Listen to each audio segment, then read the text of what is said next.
نحمده ونصلي على رسوله الكريم اما بعد فقد قال الله تبارك وتعالى كما ورد في سورة آل عمران اعوذ بالله من الشيطان الرجيم بسم الله الرحمن الرحيم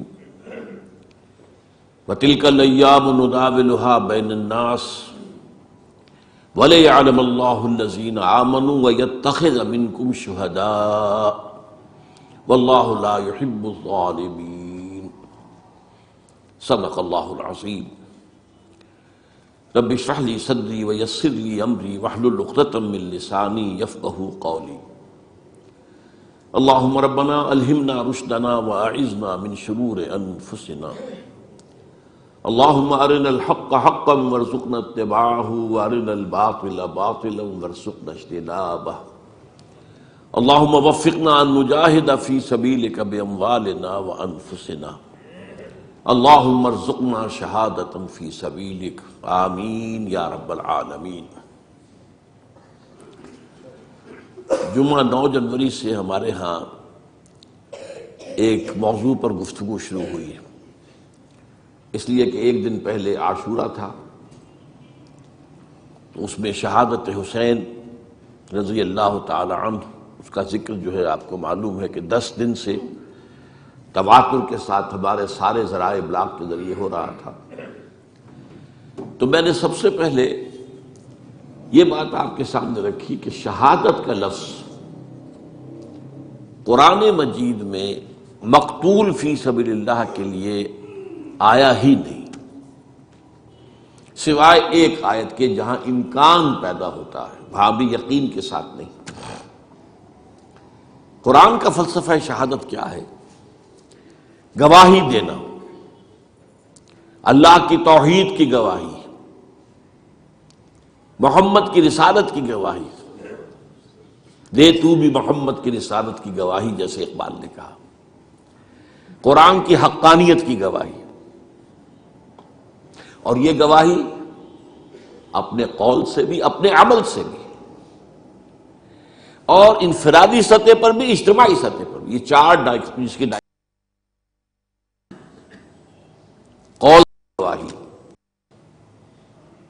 عمل سے گواہی، آپ کا عمل ثبوت دے کہ آپ واقعی اللہ پر ایمان رکھتے ہیں، آپ واقعی محمد پر ایمان رکھتے ہیں، آپ واقعی قرآن پر ایمان رکھتے ہیں صلی اللہ علیہ وسلم۔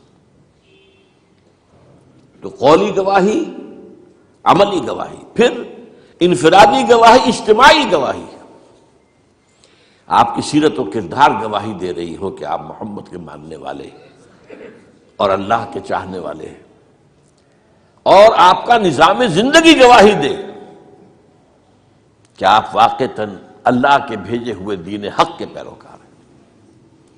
یہ ہے شہادت علی الناس، جس کے لیے انبیاء بھیجے گئے، جس کے لیے رسول بھیجے گئے، اور جو ختم نبوت کے بعد امت مسلمہ کی اجتماعی ذمہ داری قرار پائی۔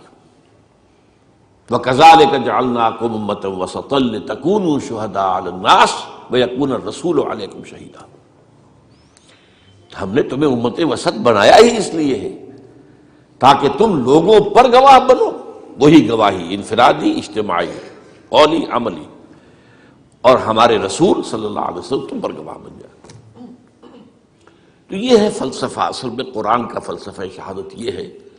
ہوتا یہ ہے کہ ایک لفظ کسی اور معنی میں زیادہ مشہور ہو جائے تو اصل معنی جو ہے وہ پس منظر میں چلے جاتے ہیں، وہ ذہن سے نکل جاتے ہیں۔ شہادت کا یہ مفہوم سامنے ہے ہی نہیں، شہادت کا مفہوم مقتول فی سبیل اللہ، حال یہ ہے، یہ نوٹ کر لیجئے۔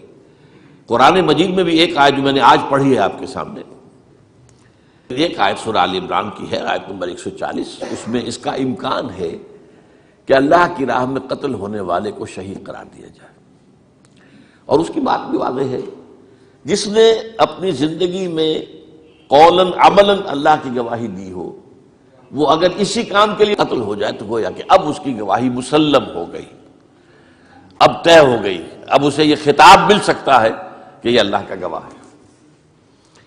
اس معنی میں یہ آیت جو ہے، آیت نمبر 140 ہے سورہ آل عمران کی، اور اس کا پس منظر کیا ہے؟ مسلمانوں کو عارضی شکست ہو گئی تھی غزوہ احد میں، چرکا لگا تھا، 70 صحابہ شہید ہو گئے تھے، تو لوگوں کے دل زخمی تھے صحابہ کرام کے۔ ظاہر بات ہے حوصلوں میں بھی پستی پیدا ہوتی ہے وقتی طور پر، بربنائے طبع بشری، اور انسان متاثر تو ہوتا ہے۔ حضرت عمر نے تلوار پھینک دی تھی، جب یہ خبر اڑ گئی کہ حضور شہید ہو گئے تو تلوار پھینک کر بیٹھ گئے، اب کاہے کے لیے لڑنا؟ تو ایسی کیفیت عارضی طور پر ہو جاتی ہے۔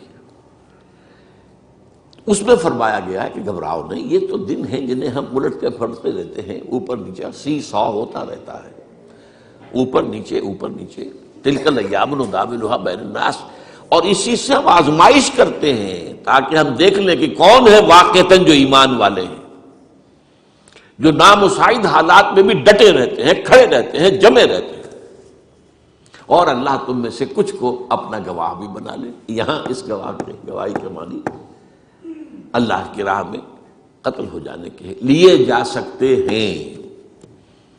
البتہ احادیث کے اندر یہ لفظ بکثرت آیا ہے، لیکن آیا ہے استشہاد کے حوالے سے، باب استفعال سے۔ شہدہ یا شہدوں کے معنی تو ہوں گے موجود ہونا، استشہدہ یستشہد استشہادن، کسی کو گواہ بنا لینا، لیتخذ منکم شہداء، استشہدہ وہ گواہ بنا لیا گیا، اس کی گواہی گویا کہ اللہ کے ہاں قبول ہو گئی۔ پھر ہم نے اس دوسری قسم کی جو شہادت ہے اس کے ضمن میں خلفائے ثلاثہ کی شہادت کا ذکر کیا تھا، اور اس کے تاریخی پس منظر کو سمجھنے کے لیے کہ یہ چیزیں جو ہے منطقی طور پر یہ لڑیاں ایک دوسرے سے ملی جلی نظر آئیں، معلوم ہو کہ کیا منطقی ربط ہے، تو وہ جو فلسفہ میں نے بیان کیا کہ خود حضور کی سیرت اور قرآن مجید کا بھی اصل فہم حاصل نہیں ہو سکتا جب تک کہ یہ سامنے نہ ہو کہ آپ کی جد و جہد ایک انقلابی جد و جہد تھی، اور آپ نے بالفعل ایک انقلاب برپا کیا، نظام قائم کیا، کہاں وہ قبائلی زندگی، کہاں مرکزی نظام کے تحت زندگی، وہ سارا کا سارا جو دین حق کا نظام ہے وہ نافذ، اللہ کی حاکمیت، پوری شریعت محمدی کا نفاذ، یہ کارنامہ ہے محمد رسول اللہ کا صلی اللہ علیہ وسلم۔ اس کے اعتبار سے سمجھنا چاہیے کہ ہر انقلاب کے بعد کاؤنٹر ریولوشنری موومنٹس اٹھتی ہیں لازماً۔ انقلاب جب قریب ہوتا ہے کامیابی کے تو جو مخالفین ہوتے ہیں انقلاب کے وہ ذرا دبک جاتے ہیں، وہ جس کو میں نے کہا تھا نیمی پا لینا، بھائی ذرا سر جھکا دو، اس لیے کہ اب it's no use continuing resistance, اب آپ نہیں کر سکتے مقابلہ۔ یہ کیفیت شروع تو ہو گئی تھی فتح مکہ کے بعد سن 8 رمضان مبارک میں، پھر اگلے سال جب آیات آ گئی سورہ توبہ کی، اس کے بعد تو ظاہر بات ہے کہ آخری چیلنج دے دیا گیا، 4 مہینے کی مہلت ہے، یا ایمان لاؤ یا قتل کر دیے جاؤ گے، یا تیسرا آپشن جو ہے نتیجتاً نکلتا ہے کہ اس ملک کو چھوڑ کے دفع ہو جاؤ۔ تو اس کے بعد جو ہے یدخلون فی دین اللہ افواجا، آ کے فوج در فوج داخل ہو گئے، لیکن اس کے بعد پھر کاؤنٹر ریولوشنری موومنٹ شروع ہوئی اب اس کو ختم کرنے کے لیے۔ اور میں نے عرض کیا آپ سے کہ چونکہ سب سے بڑی ایگریوڈ پارٹی کون تھی، سب سے زیادہ جس مذہب کا قلع قمع ہوا وہ کون سا تھا؟ مشرکین عرب کا مذہب، شرک۔ لہذا جزیرہ نماء عرب ہی سے 2 مخالف انقلاب تحریکیں اٹھی، ایک جھوٹے نبی کھڑے ہو گئے اور منکرین زکوٰۃ کھڑے ہو گئے۔ اسے کہا گیا ارتداد عمومی، تقریباً پورا عرب مرتد ہو گیا۔ جو یدخلون فی دین اللہ افواجا ہوئے تھے وہ یخرجون فی من دین اللہ افواجا بھی ہو گئے۔ حجاز کے چند شہروں تک اسلام محدود رہ گیا۔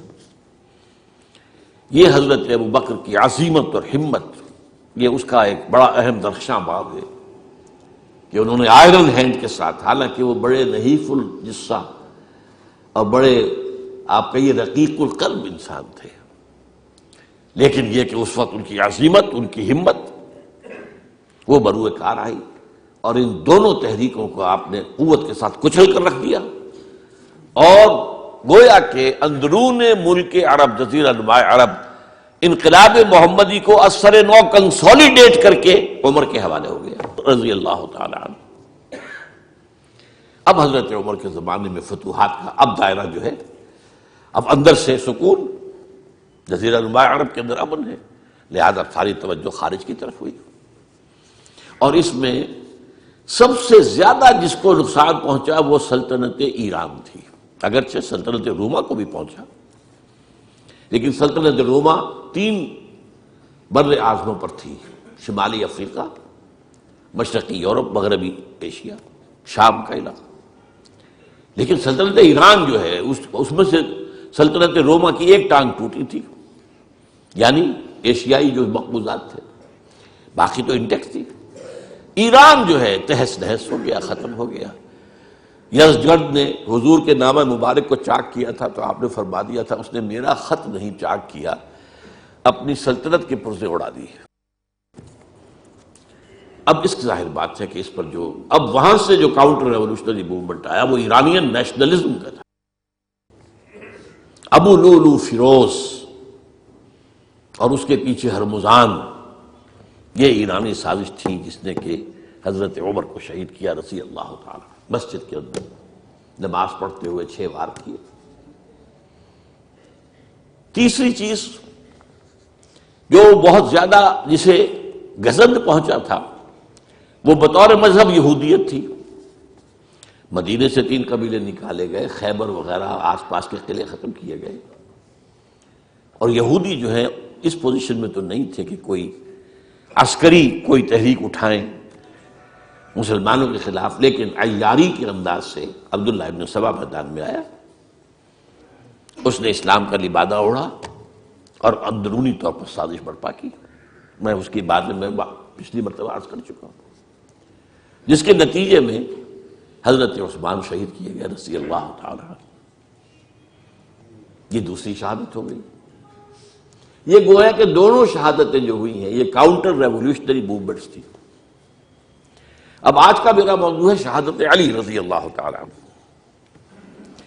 اصل میں حضرت علی رضی اللہ تعالیٰ عنہ کی شہادت بھی اسی الفتنۃ الکبریٰ کا تسلسل ہے، وہ جو عبداللہ ابن سبا کا پیدا کردہ عظیم ترین فتنہ تھا، اسی کا ایک نتیجہ حضرت علی کی شہادت بھی ہے، لیکن وہ بات ذرا تفصیل سے سمجھنی ہوگی۔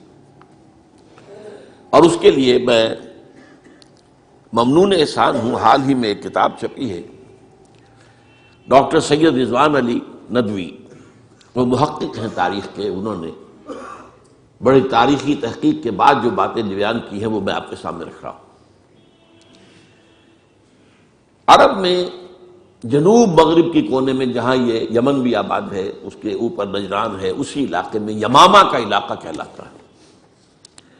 یہاں ایک قبیلہ آباد تھا بنو تمیم۔ یہ جو لوگ تھے بڑے کرخت مزاج، جنگجو، اکھڑ، ضدی، اور جس بات کو ایک دفعہ مان لے اس پر اڑ جانے والے اور مر مٹنے والے۔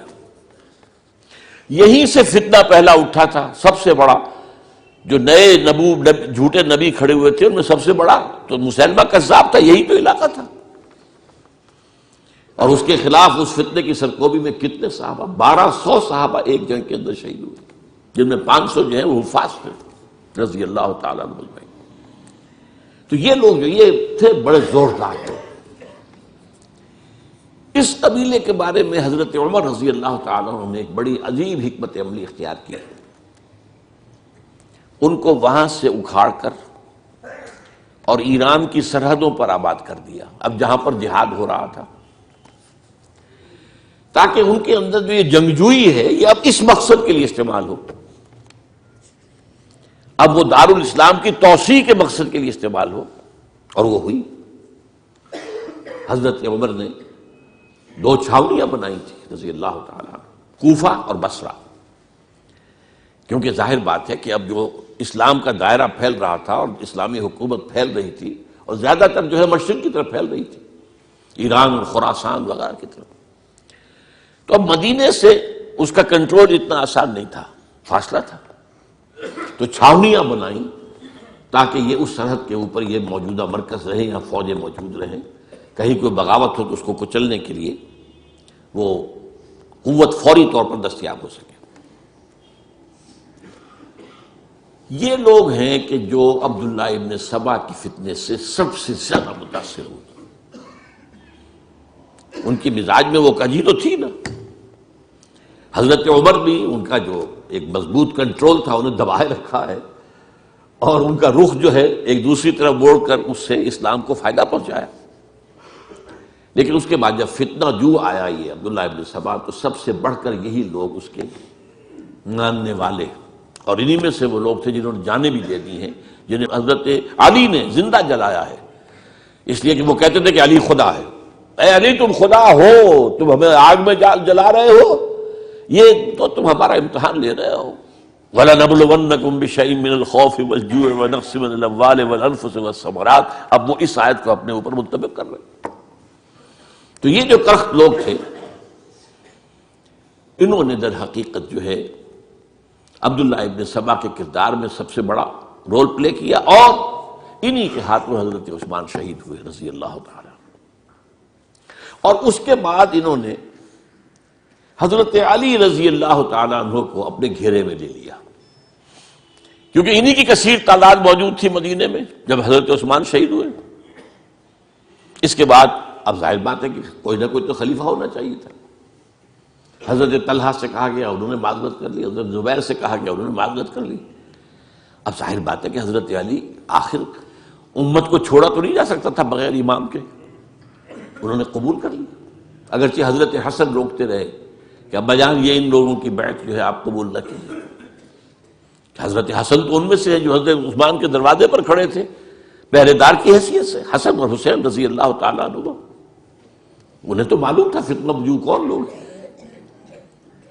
اس کے بعد حضرت علی رضی اللہ تعالیٰ عنہ نے اسی حکمت سے، جس حکمت کے تحت حضرت عمر نے یہ چھاونیاں آباد کی تھی، دارالخلافہ بھی مدینے سے کوفہ منتقل کر دیا تاکہ پورے عالم اسلام کو کنٹرول کیا جا سکے اس مرکز کے ساتھ. اس کا نتیجہ یہ نکلا کہ اب گویا کہ حضرت علی کے گرد ان لوگوں کا گھیراؤ مکمل. کوفے میں یہی تو آباد تھے، کوفی یہی تو تھے. حضرت عمر نے انہیں لا کے یہاں آباد کیا تھا.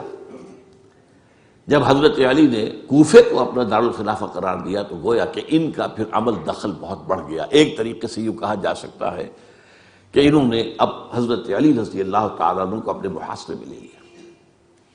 چنانچہ جنگ جمل کے موقع پر یہ ہوا ہے کہ صلح ہو گئی تھی.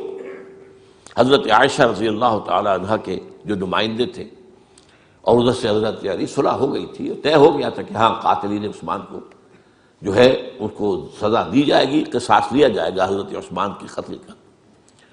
لیکن ان لوگوں نے 10,000 آدمی کھڑے ہو گئے کوفے کے اندر، ہم سب قاتل ہیں عثمان کے، لوگ قصاص ہم سے اگر لے سکتے ہو.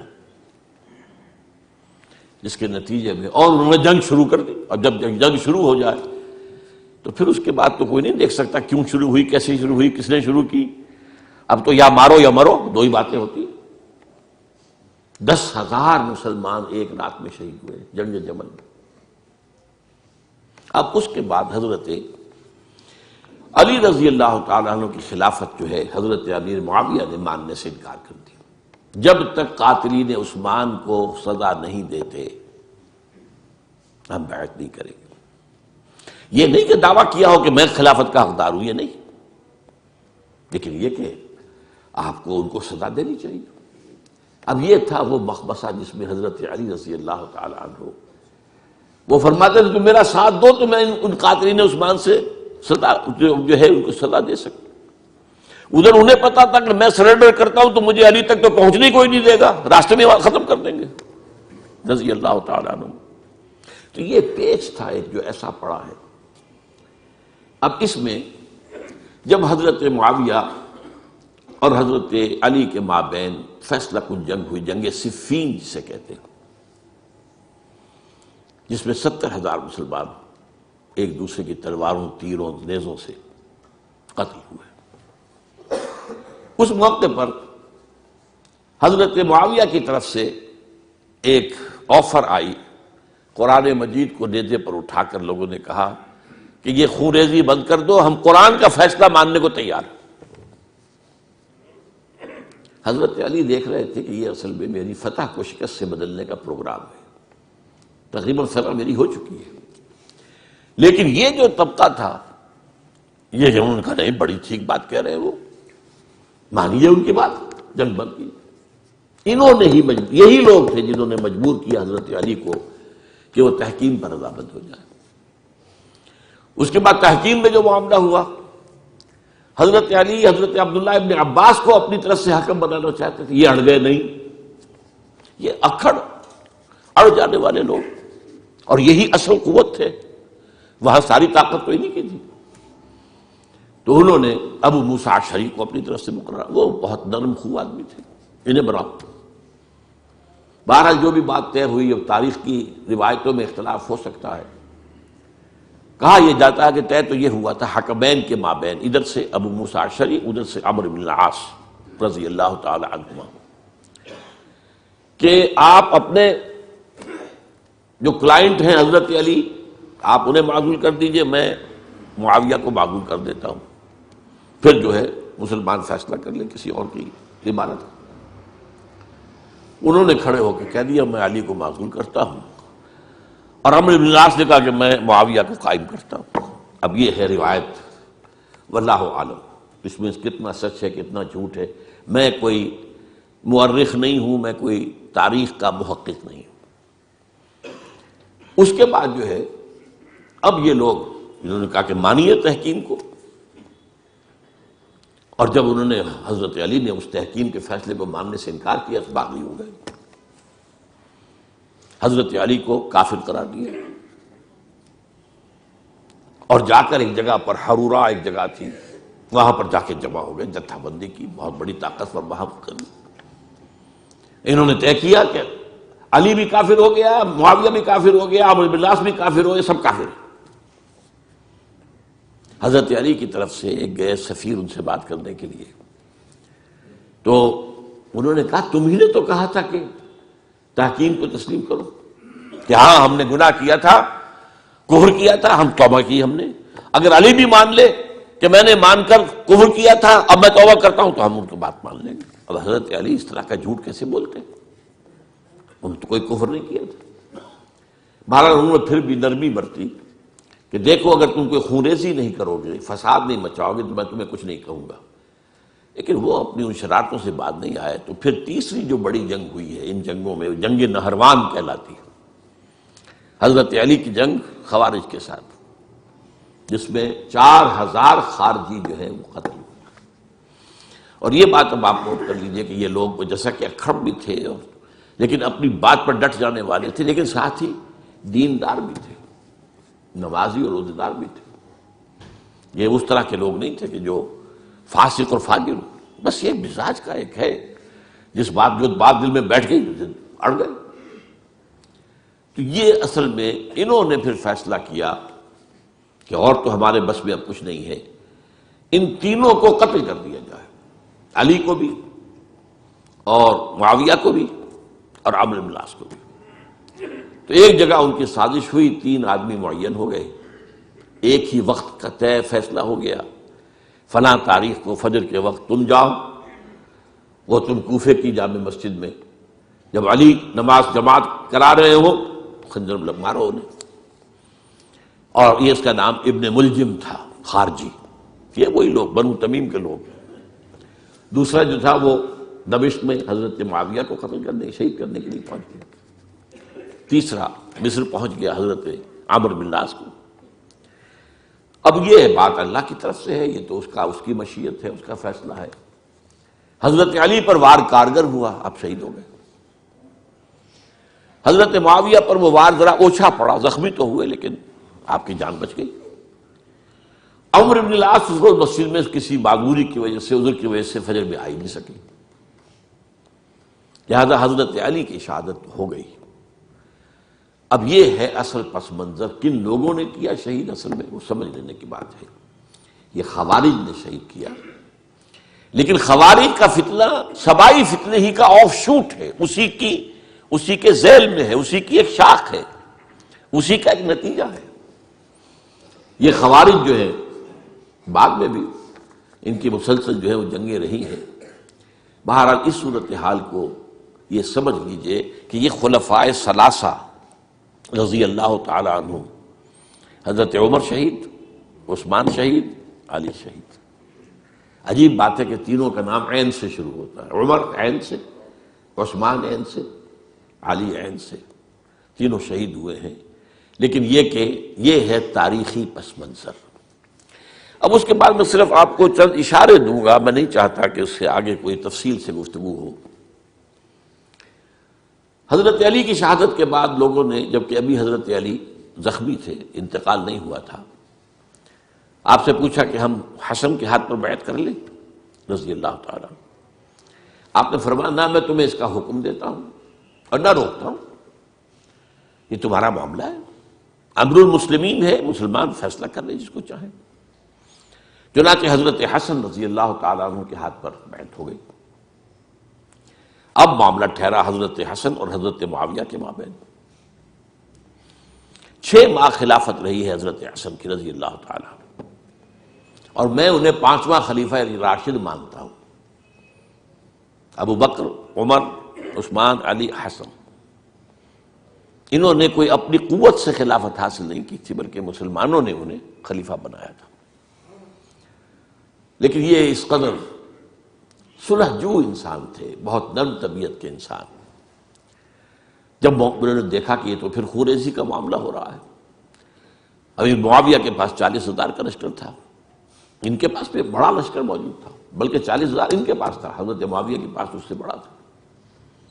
انہوں نے صلح کر لی حضرت معاویہ سے رضی اللہ تعالیٰ، اور وہ حدیث ان کے حق میں جو ہے پیشن گوئی تھی وہ پوری ہو گئی کہ حضور نے فرمایا تھا میرا یہ بیٹا مسلمانوں کے 2 گروہوں کے مابین صلح کرائے گا۔ یہ سن 41 ہجری کا واقعہ ہے جب صلح ہو گئی اور حضرت حسن دستبردار ہو گئے اور امیر معاویہ کو اب خلیفہ تسلیم کر لیا گیا۔ اس کو عام الجماع کہتے ہیں، یعنی وہ انتشار اور تفرقہ جو سبائی فتنے سے شروع ہوا تھا، اگرچہ اس کا نقطہ آغاز تو بالفعل بنا شہادت عثمان، پھر وہ جنگ جمل اور جنگ صفین اور جنگ نہروان، اور اس کا ایک نتیجہ جو نکلا وہ کیا تھا کہ اسلامی حکومت کی حدود کی جو توسیع ہو رہی تھی وہ عمل رک گیا۔ وہ تو خلفائے ثلاثہ، اب یہ ثلاثہ میں گن رہا ہوں، حضرت ابوبکر، حضرت عمر، حضرت عثمان، ان کے دور میں ساری توسیع ہوئی، فتوحات ہوئی۔ حضرت علی کا دور جو ہے سارا خانہ جنگی کی نظر ہو گیا۔ وہ خلیفہ راشد ہیں، اس میں کوئی شک نہیں ہے، بہت عظیم شخصیت ہے، ہمارے نزدیک صحابہ کرام میں سوائے 3 کے سب سے بڑھ کر ہے، سب سے افضل ہیں۔ ہاں ابو بکر، عمر، عثمان ان سے افضل ہے ہمارے نزدیک۔ خلافت جو ہے خلفاء کے مابین ترتیب فضیلت جو ہے وہ ترتیب خلافت کے مطابق اہل سنت کے نزدیک، لیکن باقی ہزاروں صحابہ میں تو سب سے اونچے ہیں۔ اس حوالے سے حضرت علی کا کوئی قصور نہیں ہے رضی اللہ تعالیٰ، ان کی کوئی کوتاہی نہیں ہے، انہیں خلافت ملی ہی ایسے پرفتن دور میں ہے۔ اگر کہنا جو ہے اگرچہ روکا گیا ہے کہ یہ کلمہ لو مت استعمال کیا کرو، اگر یوں ہوتا تو یوں ہو جاتا، لیکن یہ کہ بہرحال ہمارا سوچنے کا ایک انداز ہے، اگر حضرت علی کو اول دور میں خلافت ملی ہوتی تو ان کے کچھ اور نتائج اور ہوتے۔ اب یہ پرفتن دور کے اندر خلافت ملی، خانہ جنگی ہو رہی، اور جو حالات میں نے آپ کو بتائے ہیں، ظاہر بات ہے کہ وہ دور جتنا نہ ذرائع آمد و رفت ایسے تھے، نہ ذرائع مواصلات ایسے تھے، نہ کمیونیکیشنز ایسی تھیں، وہ تو یوں سمجھیے کہ دارالخلافہ کے اندر کے حالات جو ہیں بس وہیں پر فیصلہ ہو رہا تھا، یا پہلے مدینے میں ہوا، حضرت عثمان شہید ہوئے، اور یا پھر کوفے میں ہو گیا۔ وہ تو اصل جو بھی طاقت اس مرکز کے اندر جس کے پاس طاقت تھی اسی نے جو بھی اپنا فیصلہ ہے وہ منگا لیا۔ بہرحال یہ جو حضرت حسن نے مصالحت کی ہے، جس کی بنا پر ہم تو انہیں سلام کرتے ہیں، ان کا احترام کرتے ہیں، انہوں نے خانہ جنگی ختم کی، فساد جو ہے اس کی جڑ کاٹ دی، تعامل جماعت ہو گیا، اب امن ہو گیا۔ اور نوٹ کیجئے اس کے بعد 20 برس تک امیر معاویہ کی حکومت رہی ہے، 20 برس، اور کامل امن رہا ہے۔ اس میں یہ بھی ہے کہ ان کے تدبر کو بھی دخل حاصل تھا، یہ بھی ہے کہ انہوں نے کچھ طاقت کا استعمال بھی کیا، یہ بھی ہے کہ انہوں نے دل جوئیاں بھی کی لوگوں کو، جس کو ہم کہتے ہیں مؤلفۃ القلوب، جو زکوٰۃ کے مسائل میں شامل ہے، کچھ لوگوں کی کوشش کے شر سے اس کو روکنے کے لیے ان کو جو ہے کچھ زکوٰۃ میں سے پیسہ دیا جائے وغیرہ وغیرہ، مؤلفۃ القلوب، تالیف قلب کے لیے۔ بہرحال نتیجہ یہ ہے، تاہم یہ جان لیجیے کہ حضرت معاویہ صحابی رسول ہیں، ہم ان کو تسلیم کرتے ہیں، لیکن ان کی خلافت کو خلافت راشدہ ہم نہیں مانتے، اس لیے کہ وہ انہوں نے اپنی طاقت سے حاصل کیے۔ میں نے اسی لیے کہا حضرت حسن رضی اللہ تعالیٰ عنہ کی خلافت خلافت راشدہ ہے، لیکن حضرت معاویہ کی خلافت خلافت راشدہ، اگرچہ اس میں عمل رہا، اور وہ جو عمل رک گیا تھا، وہ جو مزید توسیع دارالاسلام کی، وہ دوبارہ شروع ہو گیا، خراسان کی طرف پیش قدمی شروع ہو گئی، ادھر پہلا بحری بیڑا بنایا حضرت معاویہ نے رضی اللہ تعالیٰ عنہ، اور یہ بحیرہ روم کے بعد جزائر کو فتح بھی کیا۔ انہی کے زمانے میں مسلمان فوجیں جو ہیں استنبول تک پہنچ گئی، قسطنطنیہ تک، قسطنطنیہ کی فصیل تک پہنچ گئے، اگرچہ فتح نہیں ہو سکا قسطنطنیہ اس وقت، وہ تو بعد میں کئی سو سال بعد ترک جو خلیفہ تھا اس کے ہاتھ میں فتح ہوا، محمد فاتح، لیکن یہ کہ باہر پہنچ گئے تھے وہاں تک، یہ عمل بھی شروع ہو گیا۔ لیکن انہی لوگوں نے حضرت حسن کو گالیاں دی اس کام پر کہ تم نے صلح کیوں کی، امیر الکافرین کہا، امیر المنافقین کہا، اور انہیں خطاب یا عار المومنین، اے مومنوں کے لیے عار کی کا اور شرم کے باعث، اور ان کے خیمے پر حملہ کیا، اسے جلایا، ان کی جان کے در پہ تھے کہ تم نے صلح کیوں کی۔ یہ اکھڑ لوگ، یہ لوگ، اس کے بعد اب میں صرف اشارہ کر رہا ہوں، یہی لوگ تھے اصل میں جو 20 برس کے بعد پھر جو حادثہ سانحہ کربلا ہوا ہے اس کا مین کردار یہ تھے۔ صرف چند جملے اس وقت کہوں گا، سانحہ کربلا پر میرا کتاب جو موجود ہے وہ آپ پڑھیے۔ حضرت معاویہ رضی اللہ تعالیٰ عنہ کو مغیرہ ابن شعبہ ایک بزرگ صحابیوں میں سے تھے، انہوں نے مشورہ دیا کہ دیکھیے آپ کی خلافت سے پہلے 4 برس تک خانہ جنگی رہی، 1 لاکھ کے قریب مسلمان ایک دوسرے کی تلواروں سے ختم ہو گئے، اب اگر وہ زمانہ گزر گیا، کبار صحابہ تو فوت ہو چکے، بڑے صحابہ تو گئے، اب تو یہ 9 مسلم جو فتح کے بعد ایمان لائے یا اس کے بعد ایمان لائے جبکہ سورہ توبہ کی آیات نازل ہو گئی، اب تو یہ لوگ، یا پھر اب نئے لوگ جو مفتوحہ علاقے میں ایمان لا رہے ہیں، مسلمان ہو رہے، لہذا اب وہ جو مسلمانوں کا ایک نظام خلافت راشدہ کا تھا، اگر اس کے پیچھے کسی مضبوط قبیلے کی طاقت نہ ہو تو وہ مرکزیت قائم نہیں رکھ سکے گا، لہذا آپ یزید کو اپنا ولی عہد مقرر کر دیں۔ حضرت معاویہ کچھ رہے متردد، لیکن بعد میں ان کی سمجھ میں یہ بات آ گئی۔ یہاں یہ نوٹ کر لیجئے کہ میں یا آپ حضرت معاویہ کے فیصلے سے اختلاف کر سکتے ہیں، ان کی نیت پر حملہ نہیں کر سکتے، وہ صحابی ہیں، الصحابۃ کلھم عدول، ان کی نیت یہی تھی، مسئلہ سمجھی اس میں کہ وہی امن جو ہے وہ برقرار رہے۔ اس وقت جو ہے کچھ تھے ہمارے جو اس وقت اگرچہ وہ صغار صحابہ میں شمار ہوتے تھے، لیکن اب وہ کبار تھے، وہ کھڑے ہو گئے کہ آپ یہ کام غلط کر رہے ہیں، یہ قیصریت اور کسرویت جو ہے اس کا آغاز کر رہے ہیں۔ اور یہ کون لوگ تھے؟ اب دیکھیے ترتیب، ابو بکر کے بیٹے عبد الرحمن، عمر کے بیٹے عبداللہ ابن عمر، عباس کے بیٹے عبداللہ ابن عباس، زبیر کے بیٹے عبداللہ ابن زبیر، علی کے بیٹے حضرت حسین۔ حضرت حسن فوت ہو چکے تھے کیونکہ یہ عین وسط میں ہوا واقعہ، 20 سال کے درمیان 10 سال حضرت معاویہ کی حکومت کو شروع ہوئے 10 سال ہو چکے تھے۔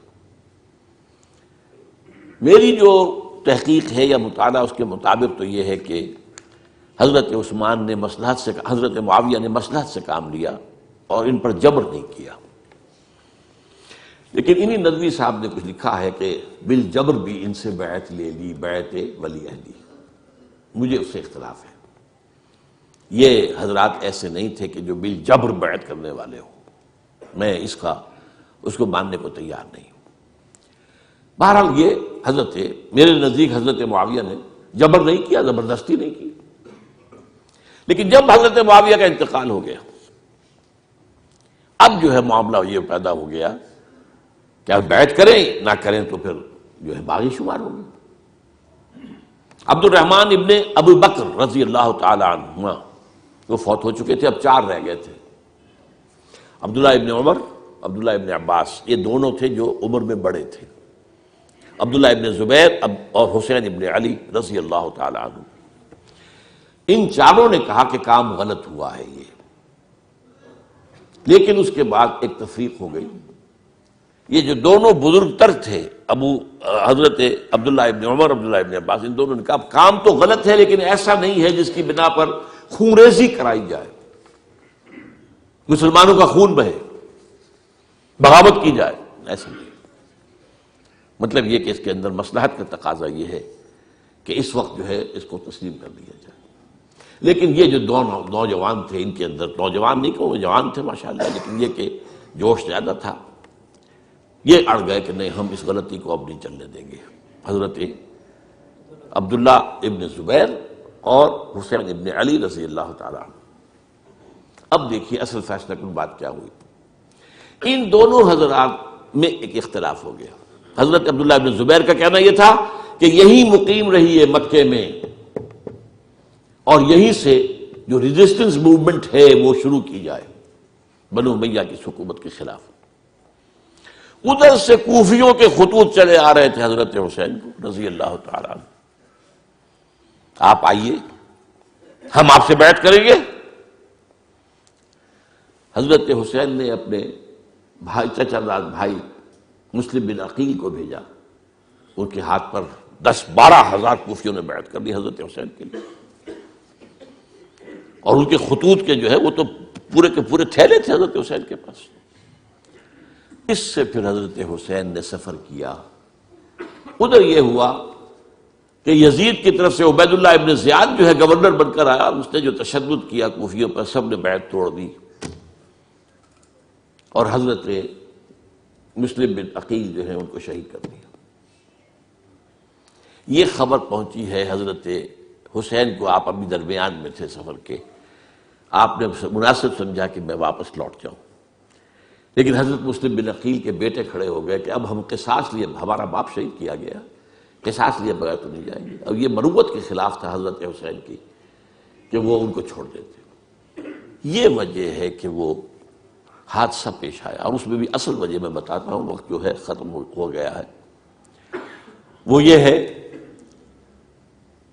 کہ حضرت حسین نے جب وہ لشکر تھا کوفیوں کا، کوفی تو آئے تھے نا، وہی کوفی جنہوں نے بیعت کی تھی، وہی بیعت توڑنے والے تھے، وہی لشکر میں آئے تھے حضرت حسین کے خلاف۔ حضرت حسین نے وہاں عین میدان جنگ میں اعلان کیا، دیکھو فلاں ابن فلاں، یہ تمہارا خط ہے کہ نہیں، تم نے مجھے بلایا، دیکھو فلاں ابن فلاں، تم نے مجھے دعوت دی تھی کہ نہیں، یہ دیکھو میرے پاس تمہارے خطوط جو ہیں تھیلے بھرے ہوئے موجود ہیں۔ اب انہیں اندیشہ یہ ہوا کہ اگر حضرت حسین کو کسی طرح بھی یزید تک پہنچ جانے دیا گیا تو ہمارا جو ہے بانڈا پھوٹ جائے گا، پھر ہماری خیر نہیں۔ ورنہ حضرت حسین نے کہا تھا دیکھو یا مجھے واپس جانے دو، یا مجھے سرحدوں کی طرف جانے دو، میں کفار کے ساتھ جہاد کرتے ہوئے اپنی زندگی صرف کر دوں گا، یا مجھے یزید کے پاس جانے دو، میں اس کے ساتھ اپنا معاملہ کر لوں۔ انہوں نے کہا کہ اگر یزید تک ان کی رسائی ہو گئی تو پھر ہماری خیر نہیں۔ تو انہوں نے نہ صرف یہ کہ شہید کیا، وہی کوفی، وہی بنو تمیم کے لوگ، وہی اکھڑ، انہوں نے نہ صرف یہ کہ شہید کیا بلکہ پھر خیموں کو آگ لگائی۔ کیوں لگائی؟ تاکہ وہ جو ڈاکومنٹری پروف تھا ان کے خلاف وہ ختم ہو جائے، ورنہ آگ لگانے کی کیا ضرورت تھی؟